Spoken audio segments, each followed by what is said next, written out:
hugs both animal and humans. She is someone who could have been maybe in a yacht somewhere or in a beachfront somewhere.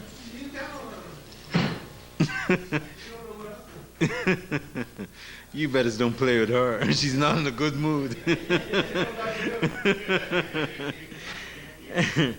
This sister could have been living comfortably.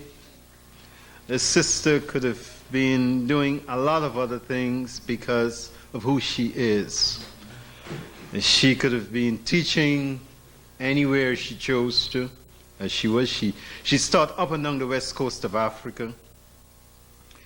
She could have been living the good life, but she decided to go back to her homeland to work with the poor, struggling people, and sacrificing her life, literally. And there aren't too many Bayinnahs around, in that not only is she back there, not only is she there working with the people, but most of all, she's working against the forces that are working against her people, primarily the United States Army, plus its local tools. And, you know, when someone takes a stand like that, we have to commend them. That's why you see we are so upset that more people aren't here to share this sister here today. And, you know, she has been consistent in that she is one of those warrior sisters, and there aren't very few around. And we can only commend her, we can only surround her, we can only strengthen her. But we don't have enough bodies to do this. So, going with the few we have, we know that the few we have here are down with her, and maybe we can take her to the next level. And yeah, okay, well,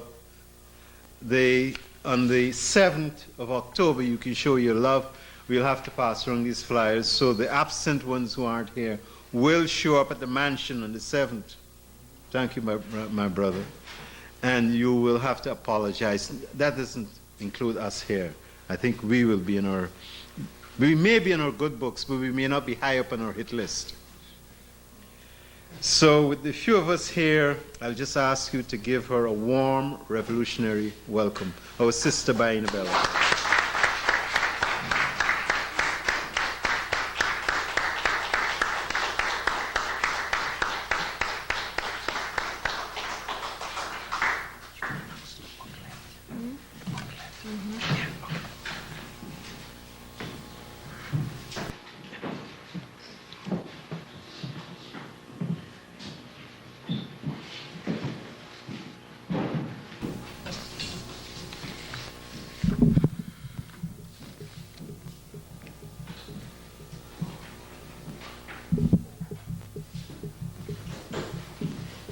In the names of the ancestors from whom we draw our inspiration, guidance, and strength, namely Isis, Oshun, Ogu, Ezuli, Nzinga, Toya, Nat Turner, Dessalines, we greet you in Haitian traditional terms, One, Respect. In the name of resisting people of Haiti and the world, we greet you in the battle cry of the many, liberty or death. We thank African Echoes for inviting us to speak this evening. And as we discovered, our theme is fulfilling Reverend Dr. Martin Luther King prophecy. We thank you for being here. Unlike what Brother Inuni, I understand what he feels, but I really don't care about those who are not here. The important thing is you who are here. So let me invite you to come a little closer. So what comes out of me may be more what you need to know, what you need to hear.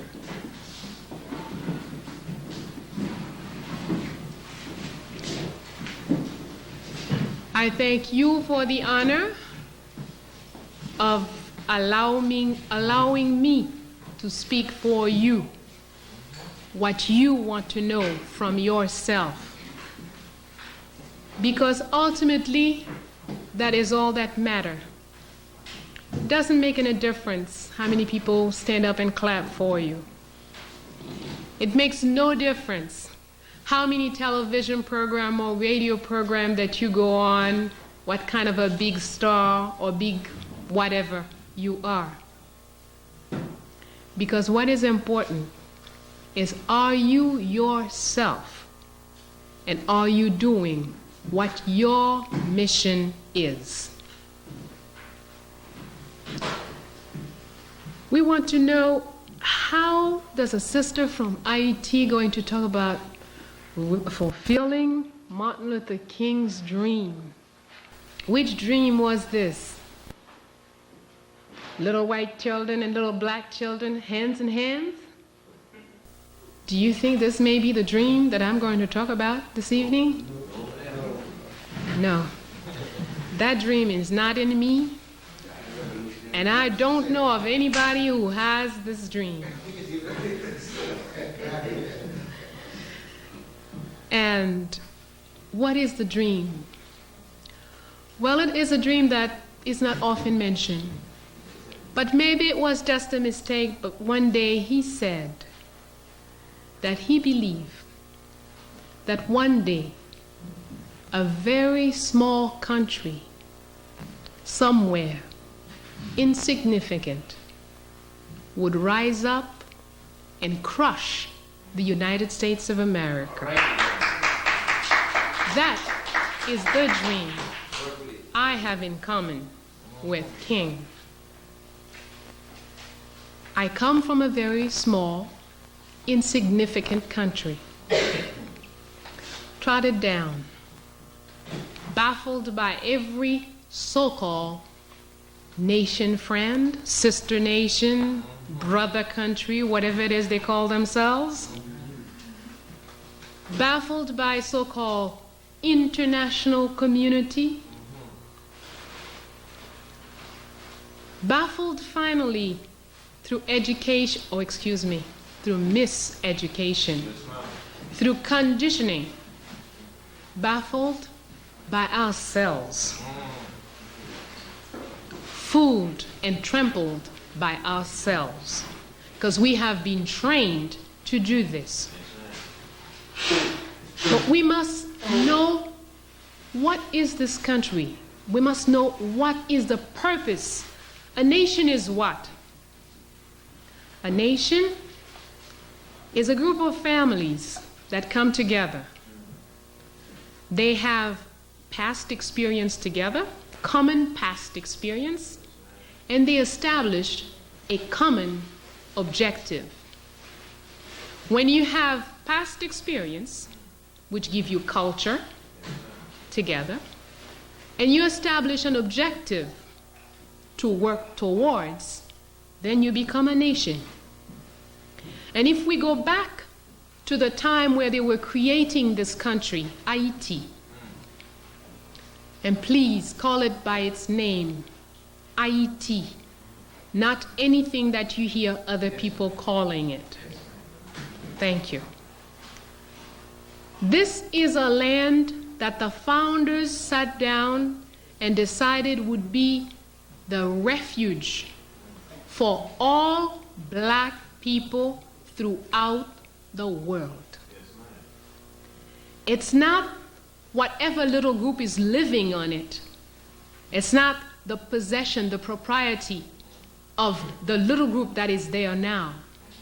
But their vision was, we're going to create this space here as a place where any black person running from any kind of oppressing havoc, oppressing chaos, they can come here. And instantly, any black person who set foot on this land becomes automatically free and a citizen. They went further.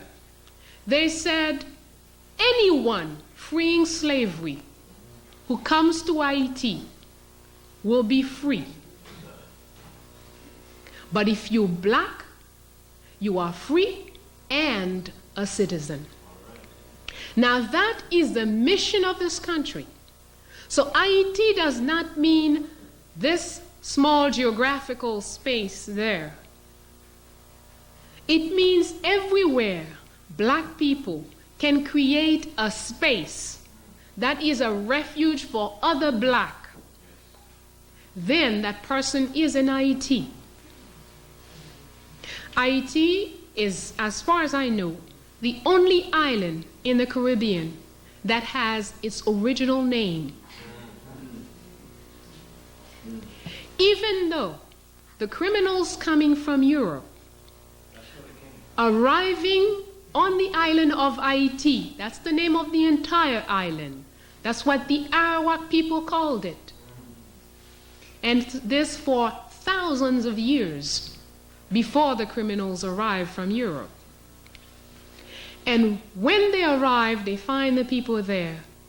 It is estimated there were between 2 and 3.5 million Arawaks on the island in 1492. 11 years later, it was estimated less than 100,000 people were living on this island. A little before this estimate, as they noticed that the people were just dropping off like flies, the Europeans went to Jamaica, collected a portion of the population there, brought them to Haiti to dig for gold for them. And that population disappeared too. They went to Puerto Rico and brought boatloads of Arawak and Tainos and Caribs. And that population disappeared too in Haiti. And then, and only then, did the white man, we are told, the good father Las Casas, being so kind, he felt now that they're practically all dead, we shouldn't kill them all off completely. Obviously, they're not strong enough for this labor we want them to do. We should go to Africa and get some big, strong black folks. Bring them here to do this job, to work for us for nothing. This was a very pure father, Las Casas, a very humanitarian man who owned big plantations in Cuba and in Puerto Rico. And in the name of Jesus, he sent for boatloads of our brothers and sisters in Africa to travel the entire ocean, all these many miles, to come here and work so somebody else will get rich. Now, we are told this whole process is supposed to be a civilizing process. We are told the Arawaks were savages. We are told, in some cases they even say they were, what's the word they like to say when you eat people? No, cannibals. Cannibals. They were cannibals. But you know, these Arawaks were living there for thousands of years and multiplying. 3.5 million people eliminated in less than 11 years. A few Europeans came. The Europeans were never more than a few thousand on the island. If we had 3.5 million cannibals on an island, and a few thousand Europeans came, and after 11 years, the cannibals were all dead, and the civilizers were still there. Is there something wrong with this information? Something very wrong. Very, very wrong there. Yes, we have a dream. Yes, we have a firm conviction. For our study of history of our street has taught us. Nations always rise and become extremely so-called powerful. Once upon a time, England used to say, the sun never set.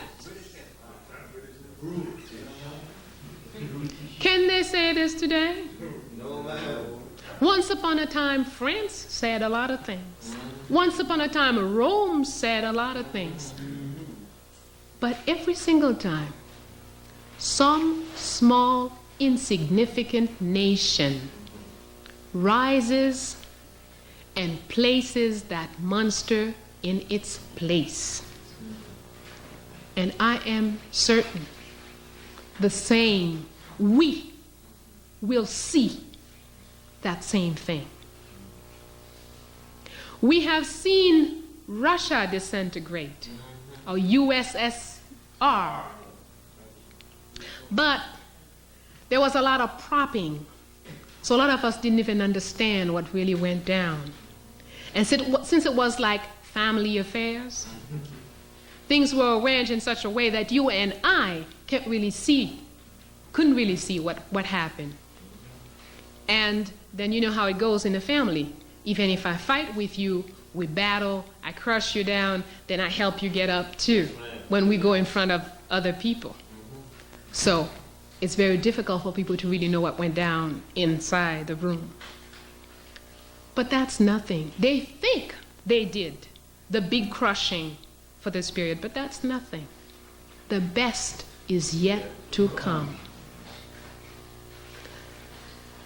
We, as a people, have to work seriously. The first war has to be the war on self. You and me and him and she and her and him need to know the white man is living inside of you. He is in your mind. With every book you studied in school, he snuffed inside the tiniest little crawl, this little fit in your head. And I don't know, maybe he has even entered our soul. We need to investigate. But we have a mission. The first mission, before you and I can get together, you need to get together with yourself, armed as you can get, with the best weapon, the highest, most up to the point technology weapon, and go out and get this white man out of your brain. And I have got to do the same thing before you and I can get together. We don't need to lament about those who are not here. Those who are not here are not ready to be here. Those who are not here could be troubled by what we have to say today.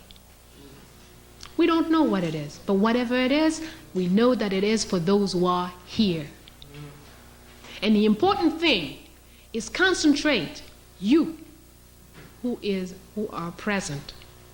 Concentrate on grasping the essence on what will be given to you so you can go out and have that first battle with which each one of us must have in order for us to come together.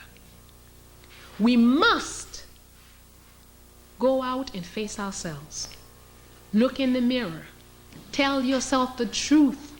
Don't tell yourself no lies. Without the truth, we're not going anywhere. Yes, Haiti's mission is to create a land, a space where all black people who are in trouble anywhere in the world can come in and find refuge. So when you understand that, you also understand why any nation with this kind of mission in this white supremacy world that we're living in will be, must be, continuously under attack from every corner. That's normal. That's natural. And it is insane if you are an Haitian to make believe or to tell yourself that you're going to go to your country and build a nice home and enjoy the sea on Sunday and, have a little fun, relax. I'm sorry. You should find another place where you should go do this. You cannot come and do this here. Because this here place is the center of the biggest war happening in this world. Because it does not have any one enemy. It has white supremacy as an enemy. And they are not asleep. They know, even if they kiss up with you, even if they sleep with you, they have identified you as their enemy and they're going to go after you. If they're kissing up on you, it means that you are in a position where they don't feel they can attack you openly now. If they're feeding you, you should know there's a lot of possibility that this food is poison. If you're drinking from them, you should know that there are great possibilities that there is something in this drink for you. But more than this, if we take a little look at the Constitution of this country, the first Constitution, the only valid Constitution, Constitution of 1805, states clearly this land is the land for all black folks.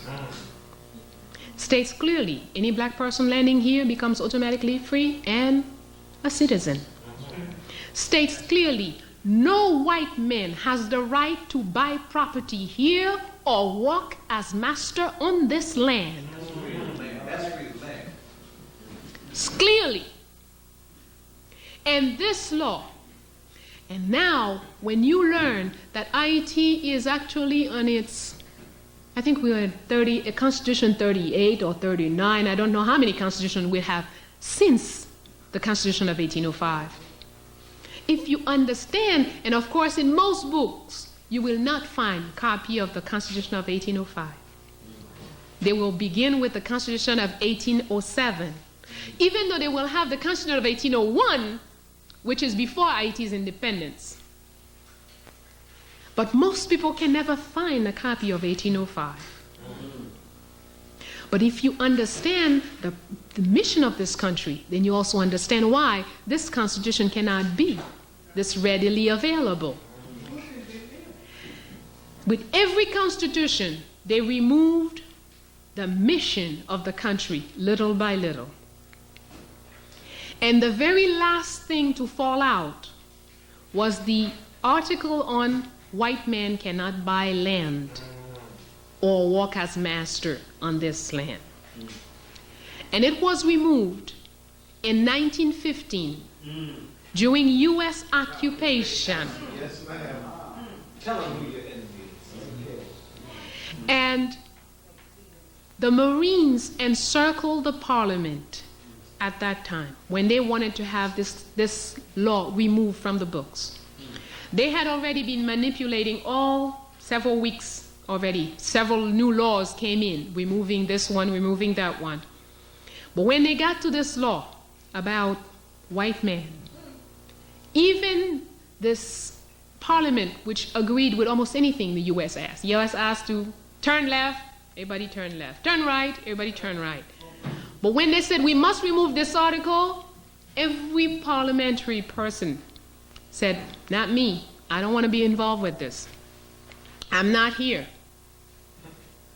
So the U.S. Marines encircled the Parliament House, arrested all the Parliament folks, wrote the new decree to remove this law from the books, and passed it.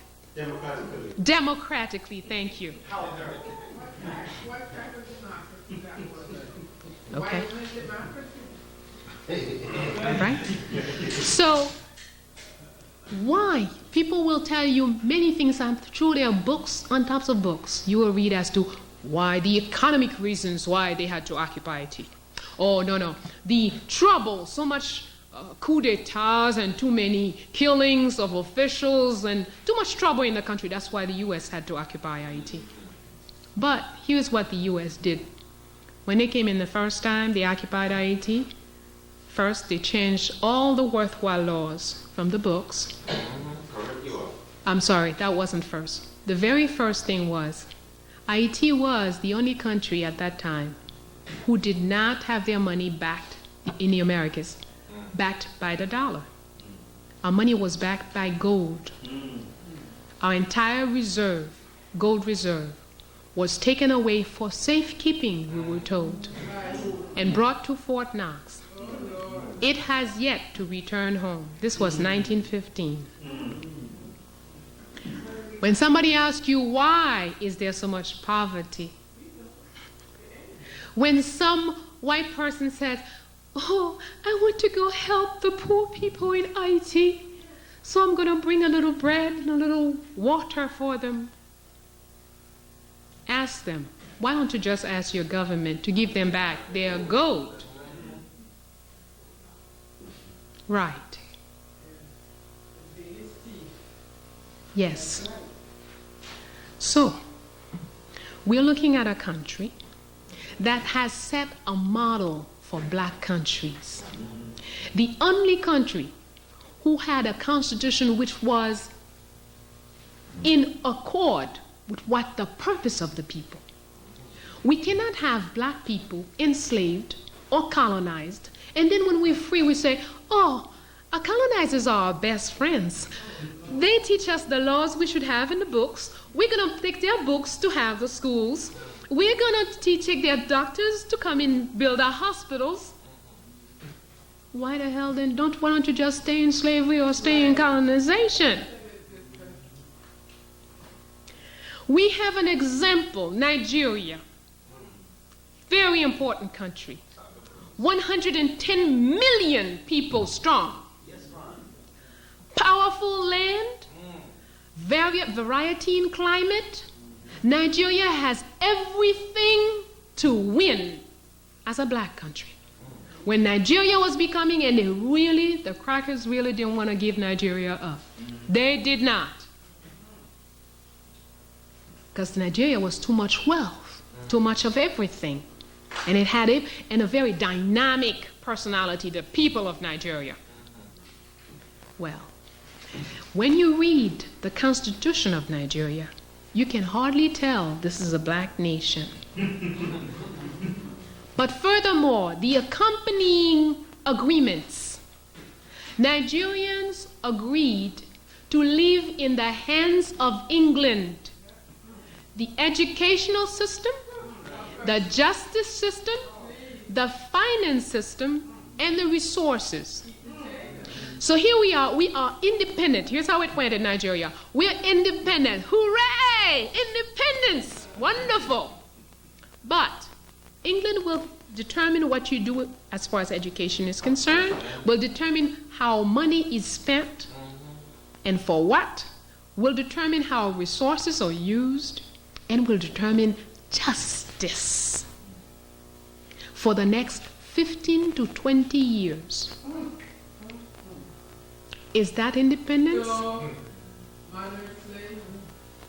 All right.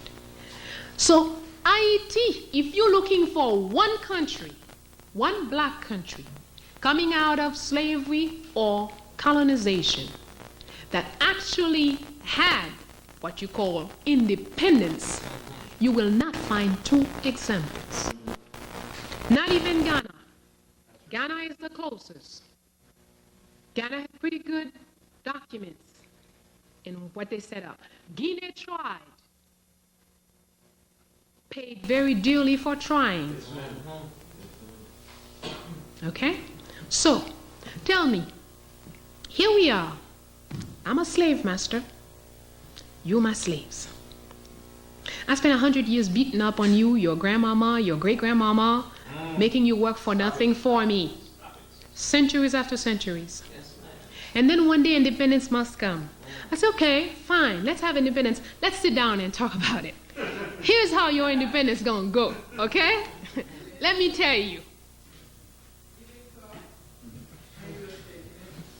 And now, independence is signed. We all happy. We shake hands. How sweet. All the land that I took from your family remains my land, of course. And now you out in the streets begging. You know what I'm going to say? Look at this bum. What is wrong with him? These black folks can't do nothing for themselves. Here he is begging, begging, always begging.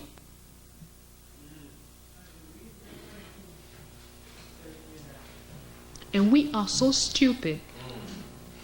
We won't even say, yeah, I'm begging because you stole my land. I'm begging because you killed my mother. I'm begging because you slaughtered my grandmother. I'm begging because you raped my sisters. That's why I'm begging. We're going to say, no, white man, you got to help us. Oh, no. Yeah, we're really in bad shape. You know why you can't give him the sense? You went to school, I hear. Your mama sweat by the roadside, selling mangoes to send you to school, to send you to the best schools. Like my mother. My mother was living in a room, one room, saving every penny she made to send me to a school called Collège International Montpellier. After I finished secondary school, I had no idea. Hey, my mama said she's sending me to school. I went to school. But when I got to the school, you know what they taught in that school? They teach you how to drink whiskey, how to drink vodka, how to ride horses, how to play card games. And see, this is a school, of course she didn't know. To her, it was a great school because it was in France, and in France, everything you learn is good for you.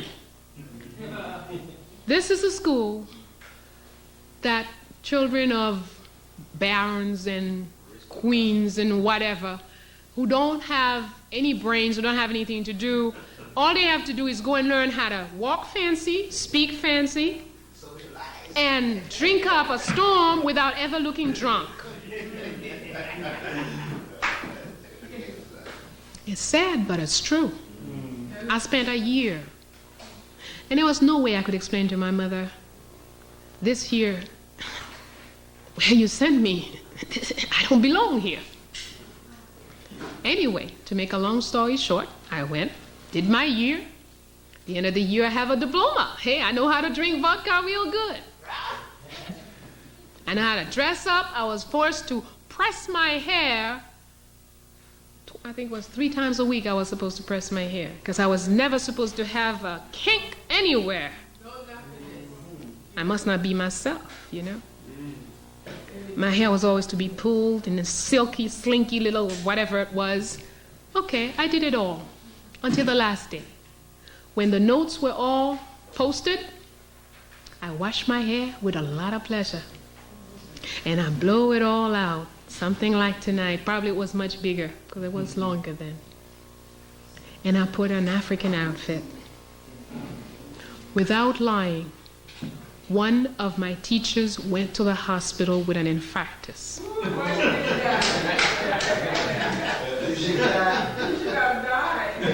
And the man kept saying on the hospital bed, it is impossible. She was my best teacher. I invested so much in her. She can't revert like this.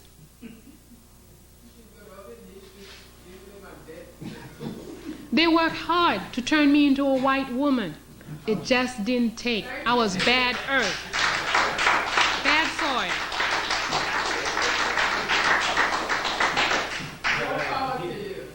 But I'm only telling you this because many of you are going to school. If you're not, you have a child that you're sending to school. You have a niece, you have a cousin that's going to school. A book written by a colonizer, a racist pig. Do you think that this can help your child grow? Am I saying you should not go to school? No. What is the difference between medicine and poison? One kill you instantly. What's the difference between the poison and the medicine? A matter of degree. Thank you, brother. It's the same thing. There is no difference. Every medicine is poison. It will kill you if that's what the doctor tells you. Take 1 teaspoon every 5 hours or every 8 hours. If you decide, hey, this pain is too much, let me take 5 teaspoons, what will happen to you?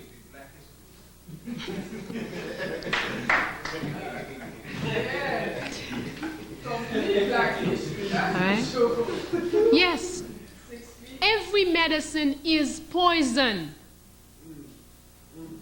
When you go to school, you have to think in terms, this is the poison you've got to have. But you have to measure how much of it, when you should take it, and sometimes maybe you just may have to say, hey, forget it. But that's a fact you need to know. Every time you sit in front of the television, somebody's working on you. Someone is working to change you from a black person who knows who they are and want to be themselves to something that wants to be anything other than what it is. When you take the New York Times to read, you think you're getting information? You are reading approved truth. Truth approved for general consumption. That's what you're getting. Has nothing to do with truth. It has nothing to do with reality. We have right now the island of Montserrat, which is 1/3 covered by the ashes of a volcano. Is there a big boo-hoo in all the television programs, all the television stations, right? No. It's a bunch of black folks. Who cares? And funny thing is, this week we have Italy. A little earthquake shook and killed 4 people. There isn't one station who didn't give it. Not one.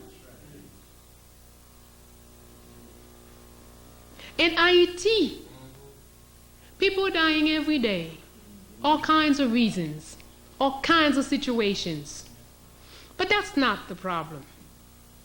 But when the big, gory, bloody stuff arrives, that's when it's interesting. In seconds, we have thousands of journalists from all over the world in the country. When it's big and bright, you know. But never they will touch the reality of what's happening. They'll give you their version, their interpretation. And they will give it to you in a way, in degrees, that will make you feel these Haitians are a bunch of fools. These people always have a problem. And that's the same way they give us information about you. That's true. Most Haitians don't like black Americans. That's a fact. I'm not going to lie about it. We don't like you because the only information we have about you is what your enemy and ours tell us about you. And you don't like Haitians either. Because you have the same information from the same source about us. When was the last time the New York Times told you anything about Toussaint Louverture? When did the New York Times talk about Jean-Jacques Dessalines?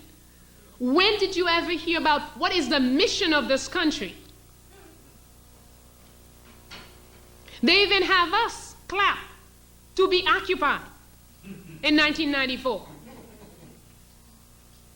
Yes, I stood up against the coup in Haiti. Yes, I stood up for the return of the will of the people in Haiti. Because at the time, yes, Aristide won by 70% of the votes, He is the choice of the people, so he should go back.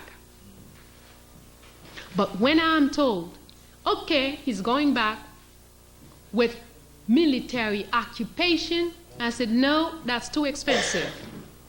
This price, not for me. Most of my comrades were against me. But that's not their fault. Lack of vision, lack of knowledge of our street, lack of understanding. What does military occupation mean in any country? I don't care where. That is not the problem. Military occupation means prostitution will rise up out of the street into the best families, number one. Because General so-and-so and Colonel so-and-so from the U.S. Army is not going to go in the street and pay $2. No. And he's got to have a prostitute. He's going to go in your home, my home, take my sister. Number two, the cost of living must rise at least 15%. That's a fact, whether you want it or not. Any place where there have been occupation, those are the two first results of any occupation. Yes, ma'am. So before, 5 goods for $1. Today, 17, 18, 19, 20 goods for $1. You know how many people cannot eat in this country? 70% of the population is not working. The World Bank says, oh, to make things better, we have a good plan for you. Things are going to get real good, real fast. First, the public workers must be reduced by half. A study proved that every working Haitian feeds at least 7 people. And we only 30% of the population, the working population, is working. Now when you're going to reduce it to 15% of the population, how many people are we each going to feed? And then what happens to the ones who don't have somebody working to feed them? In 1946, Haiti imported nothing of what it needed to survive on a day-to-day basis. In 1960, Haiti did not import its food. Since 1970, there is progress, I think they call it. We start importing things. And today, 1997, Haiti imports even lemon, even plantain, even corn. And don't forget, we are buying it with 20 goods for $1.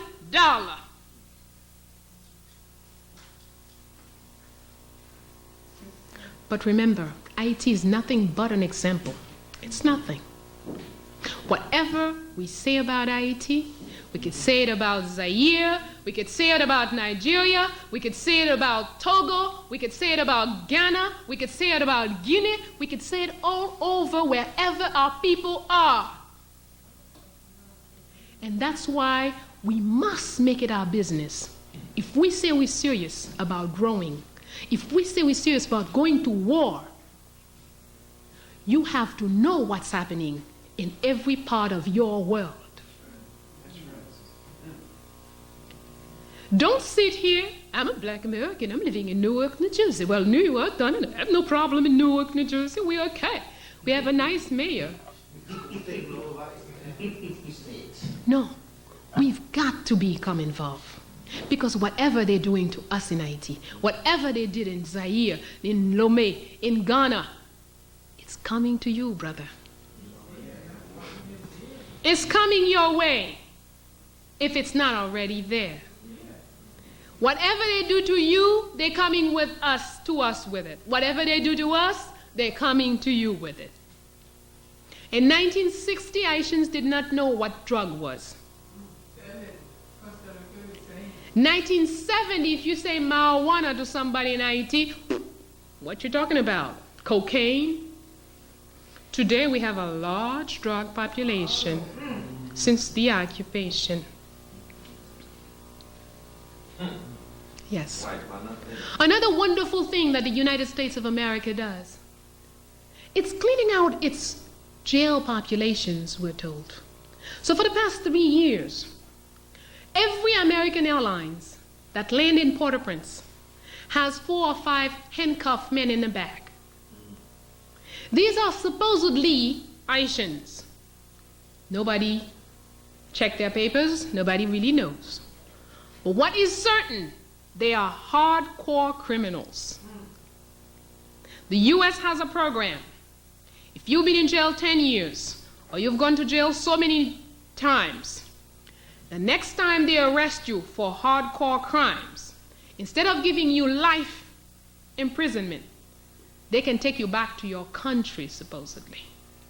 And this without saying anything to the government. You get to the airport, they take off the handcuffs, and you're in the streets. The American Airlines land every day in Haiti at least 3 times a day. And every day it brings a load. And then they say, oh, there is insecurity in the country. We wonder how come. Until 1985, I lived home in a house where I did not have the key to the front door. Even when I went on vacation, I didn't lock the door. I just pulled it. Today, I wouldn't dare.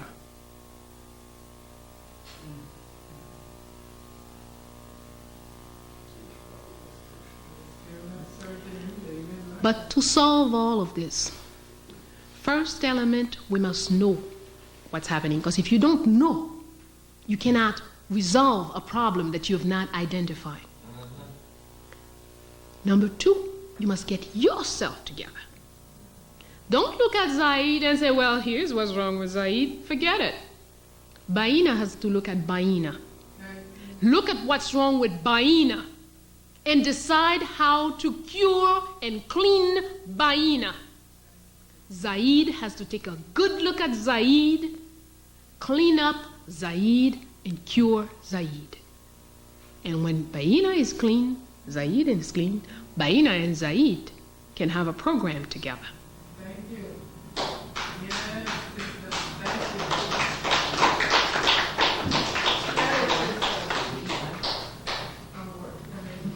All humans, Africans maybe more than others, know that we do not live by flesh alone. Yeah, I hear there are people who say they are atheist. They don't believe in God. They don't believe in spirits. Atheist, thank you. They don't believe in spirits. They don't believe in any force other than man. Possible. But what I know is all Africans, all, from every corner of the continent, all of the people with high melanin content, they all believe in what we don't see, in non-matter existence. So, I cannot speak and not come to the spirituality of things. In Haiti, a discipline was established. A set of belief, a belief system was established. Created from Ifa, from the motherland. Our expression of the divine, of the unseen, is called Vodun. Vodun is how we view the universe, how we view the interaction between matter and non-matter. Nothing is free from non-matter, from spirit. In Vodun, each person have their spirit. As a group, we have a spirit, all of us together. As a nation, we have a spirit. The tree has a spirit. The cat has a spirit.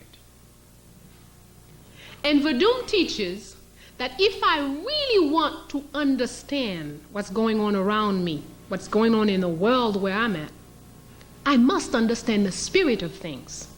I cannot just know matter of things. And Verdum gave us a multitude of principles for understanding. As I told you, everything has a... If the black man, there's a spirit of the black man. There's the spirit of the African man. There's the spirit of the white man. Whether he knows it or not, he's got one. Now, when the first black woman was raped by the first white man, and they brought into this world somebody called a mulatto, do you think this person has another spirit? Of course. With every new matter that comes to be, a new spirit comes to be. The television is a machine. The camera is a machine. But the camera has a spirit. And the best cameraman is the one who understands the mechanical workings of this machine and the spirit of this machine. So if we really want to get to work, we not only need to know ourselves, the truth about ourselves in the flesh, we need to know the truth about our own spirit. So we can tell, in fact, if you don't get into your spirit, how will you be able to kill this white man that's hiding in front of you without killing yourself?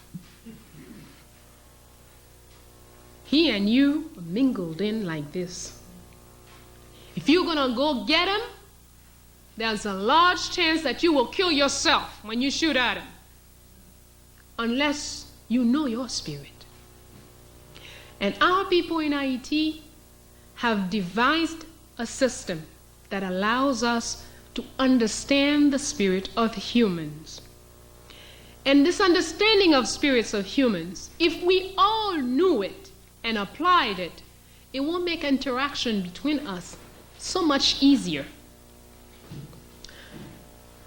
My brother Zaid over there, from having observed him a number of years, I know he's an Ogun. There's no doubt about it. My brother Inuni over here is a Legba. Now, if there is a position or there is something going on in this group, we all in a group, if Zaid knows who he is and Inuni knows who he is, they will never contest the same position. By knowing what their vital force, life force is, they know that certain things, they don't need to be there. They know that there is a time for them. They just have to let everybody be who they are and accomplish their mission. I'm going to try to make it a little clearer for you. Everybody here is familiar with Toussaint Louverture? Okay. Toussaint Louverture is a black man who largely contributed to the independence of Haiti, but he did not see independence. Freed himself as a slave. He was a slave for a time, and he was named by the white man François Dominique Breda. François means a thing belonging or having quality of French. Okay, a French thing, French possession, French quality. Dominique means somebody born on a Sunday. Breda is the name of the plantation where he was born. Every slave on that plantation signed Breda. Okay, so his name, François Dominique Breda. As this man started to implicate himself in the struggle for revolution, he got rid of the François. The Dominique fell off almost by itself. And people started calling him as his godfather used to call him secretly, Toussaint. He was called Toussaint because his godfather, who's a man who came to Haiti as an adult, an African, and as an African, Africans like to name people according to the day you were born. And he's born on November 1st, which is the day of All Saints. So Toussaint means All Saints. Okay? So his godfather secretly always called him that. Later, when he started to affirm himself as a revolutionary, he said to people, hey, don't call me this Francois business. Hey, call me like my godfather calls me, Toussaint. Fine. As he became military implicated, and people start noticing that whenever they are trapped somewhere, and Toussaint is there, he always finds a way to open the way and get out of the trap. So then people start calling him l'ouverture, which means the opener, the one who opens the way. So Toussaint l'ouverture. This man paved the road to independence. But before independence, he was captured by the French, taken to France, locked up in a jail, opened up a hole in the ceiling for snow to come in and eat him away. He died of gangrene. After Toussaint, Jean-Jacques Dessalines took the lead of the movement. And Dessalines took things all the way to the Declaration of Independence, January 1st, 1804. But when you study these two people, when you study them spiritually, Toussaint, not only by his name, both these names, is a Legba. What is a Legba? Legba is the spirit, the opening, the initiator of all things. He opens the way for people. He allows somebody to get to where they ought to be. If you take the Bible, Moses is a Legba. He opens the way for people to get somewhere, but Legba never gets there. Legba must not be attached. Legba is the door. He creates the opening for you. You go in. He stays there to create another opening for somebody else. He doesn't go. Toussaint did not see independence. Toussaint was followed, as I said, by Jean-Jacques Dessalines, who is an Ogun. Ogun is the spirit of the one who eliminates obstacles after an objective is set. Be careful. An Ogun is a very wicked thing if there is no objective. You have to have your objective set, and then the role of Ogun is clear, and Ogun will give you a fine job. It will get you to the objective. So, depending on what circumstances we are in and what our objective is, Zaid and Inuni cannot want the same position. Two very different nature, two very different spirit. But when Zaid don't know who he is, and Inuni does not know who he is, what happens? It's easy for them to fight for the same position because they do not know who they are. They are not in touch with their true self, the vital force that makes them be. And that's why it's important for us to get into the spirituality, our own. Vodou is not, you see, in Africa, I hate to talk about religion. Be careful. Religion is a business in which they sell God. And this business works very well for whoever sets up the shop. Okay? Now, when we're talking about Vodou, we're not talking about a religion. We're talking about understanding your profound nature so you can be and live as who you are. Nobody can come and tell you, well, hey, you want something? I'm going to see that, well, give me $5,000, now I'm going to call God up there and, tell him. No. And this is something that sometimes I found so sad, that we have a lot of people who claim to be Hungan, and practicing voodoo. And they're doing the same business as the Catholics, and they're trying to turn it into a religion. In fact, something horrible is happening at home right now. A lot of Hungans today are starting to dress in the robes, the big white robe or black robe the priests used to wear, that they're not wearing anymore. Now the Hungans at home are wearing them with a big cross on their stomach. They're giving up the asson, a thing they used to shake. They're now taking the cloche, the bell. Ding, ding, ding, ding. If you go certain ceremonies today, you go to them and you think you're in church. Anyway, today a lot of them start with, "Our Father who art in heaven." Yes. And that is sad. That is out of nature, out of themselves. Spirituality, nobody can teach it to you. You need to get the fundamentals of any books, any spiritual system. You can get the fundamentals and then look at inside of you and then determine how you are going to use the fundamental principles to improve your life. But nobody can tell you, you must pray every Friday, you must do this every Saturday, you must do that every Sunday. No. Because what is good for you is not necessarily what I need. You may need to go into yourself and meditate 100 times a day. And even the same person will not need it the same way all the time. You, in certain circumstances, you need to be meditating and finding all your forces, gathering all your forces continuously certain days. And then other days you may not even think about it. It doesn't mean you don't pray.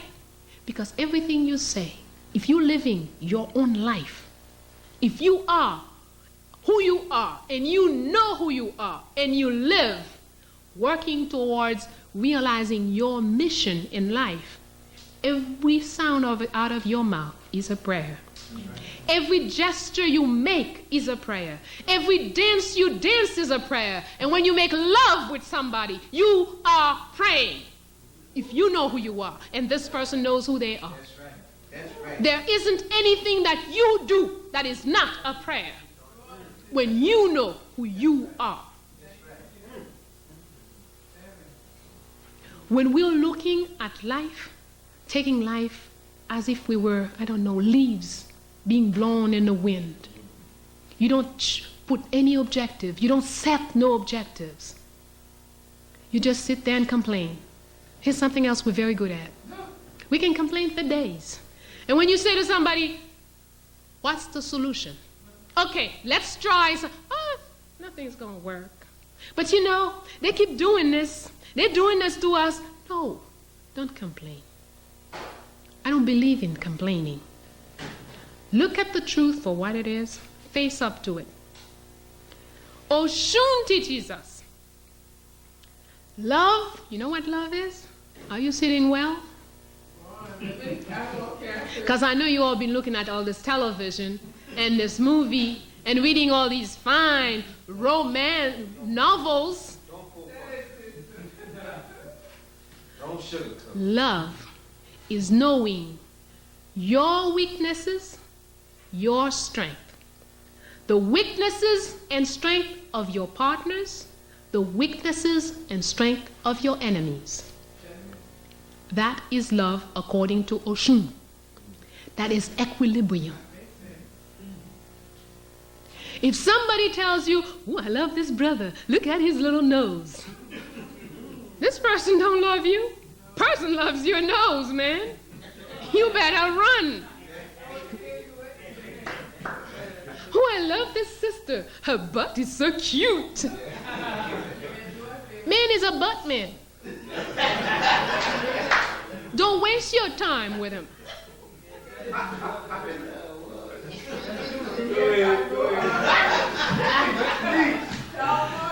When there is love, there can never be love when there is no knowledge.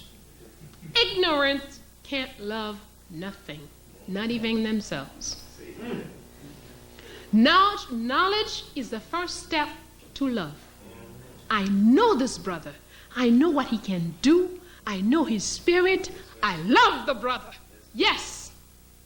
And because I love him, and he knows me, he loves me, we can make a plan together. I don't have to become your wife. You love me, I love you. There's something we can do together. Maybe it's going to be something in the revolution. Maybe it's going to be something in business. And maybe it's going to be put our two lives together. But that's not the where we're going to do the loving. It doesn't really matter. I love you, you love me. We're going to do something that's going to benefit the whole. That's when I love you. But if I love your nose and you love my butt and her little feet and her little something, please.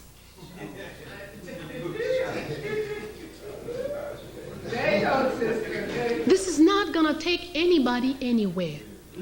In Verdum, we are taught good is what benefits the collective. The individual exists to contribute to the collective. So when I'm going out, I want to get all the money I can get to get me 2 cars, 5 houses, and jewelry and galore and all of this. And you tell me, I love my people. And I'm going to say, I love my people. And my people are starving to death. Any one of my earrings could feed a child for a couple of years. I'm sorry, that's not true. I do not have a good knowledge of who I am. Because if I have a good knowledge of who I am, I will know that this hungry child is me. So this hungry child cannot stay that way when I'm with 10,000 jewelry all over the place. No, I cannot do it. Before I came, I had prepared a text, the text I delivered yesterday. This text, I prepared it, and since I went back home, I have made it a policy that whenever I'm coming out here or out of the country to talk, my text must be approved by peasants in my country. So after preparing my text, I translate it in our own language, and I go to different places in the country, and I deliver it to groups of people who don't know how to read and write. And I have been shocked at the corrections they have brought to my text.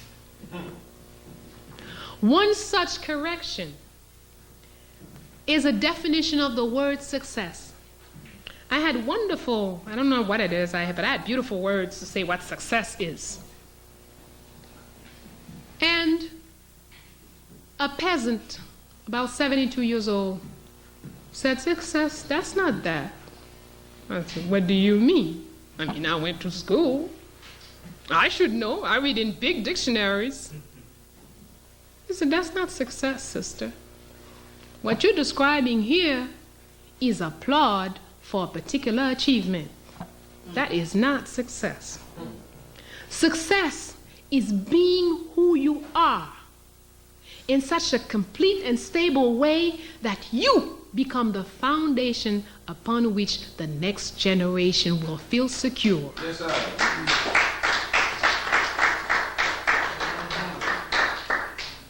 Success is not what you do. Success is who you are. If you live your life as who you are and who you ought to be, nobody needs to know you. Don't matter you don't go on CNN. It doesn't matter if WBI don't know you exist. You are a very successful person. Another brother asked me, do you have any children? I said, yes. How many? 4. And 2 grands. Where are they? I said, where they were. He asked me a number of questions. Did they go to school? What did they do? Blah, blah, blah, blah. This is okay. Any of them got arrested? Any of them doing drugs? Any of them smoking? No. Well, you're a successful woman. Because the ones who came after you, their lives are good. That's what your success is. It makes no difference to me how many cars you got, how many houses you got. That is not success. So we need to look inside and establish for ourselves. Don't take other people's standards. White men say, small nose are in, and we all go around walking like this and feeling guilty because our nose breathes real good. You have no problem breathing. That's great.